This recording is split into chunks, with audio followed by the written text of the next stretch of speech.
Commissioner Shri દ્વારા 967 કરોડનું budget વેરા વધારા સાથેનું સ્ટેન્ડિંગ કમિટીમાં રજૂ કરેલ હતું. સ્ટેન્ડિંગ કમિટી દ્વારા જે કમિશનર શ્રી દ્વારા જે વેરા વધારા હતા એ સંપૂર્ણપણે દૂર કરી અને 937.07 કરોડનું બજેટ આજની સ્ટેન્ડિંગ કમિટીમાં મંજૂર કરવામાં આવેલ છે. એટલે કમિશનર શ્રી દ્વારા જે વેરામાં વધારો કરવામાં આવ્યો હતો એ તમામ વધારો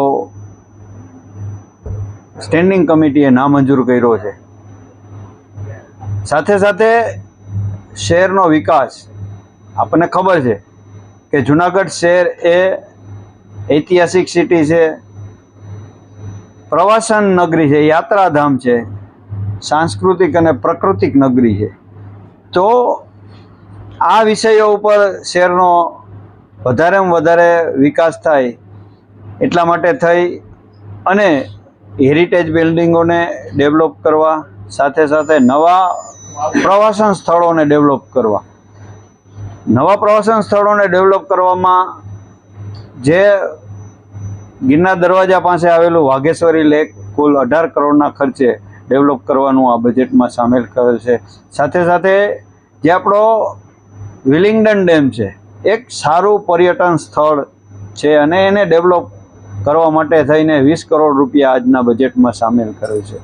ભવનાથમાં શહેરના નાગરિકો અને ટુરિસ્ટો મોટા પ્રમાણમાં આવે છે, તો કરોડના ખર્ચે ડેવલપ કરવાનું આ બજેટમાં સામેલ કરેલ છે.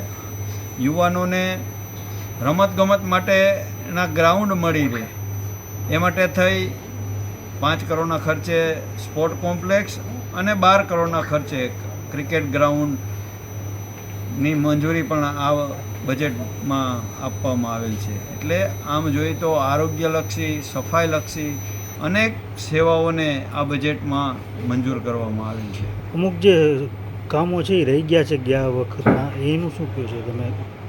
એટલે જે ગત બજેટ અમે રજૂ કર્યું હતું એમાં 65% કામો બજેટ પ્રમાણે પૂર્ણ થયેલા છે, બાકીના કામો પ્રોગ્રેસમાં છે. એટલે એ પણ પૂર્ણ થઈ જશે અને નવા બજેટના કામોની પણ આવનારા દિવસોમાં પ્રોગ્રેસ થશે. એટલે જે બજેટમાં સામેલ કર્યું છે એ ધીરે ધીરે તમામ કામો પૂર્ણ થઈ જશે. આમ જોઈએ તો ગત વખતે આપણને ખબર છે જે કુંભ મેળાનું આયોજન સરકાર દ્વારા કરવામાં આવેલું હતું અને પવિત્ર યાત્રાધામ વિકાસ બોર્ડ અને પ્રવાસન વિભાગ દ્વારા એની ગ્રાન્ટ ફાળવેલ હતી.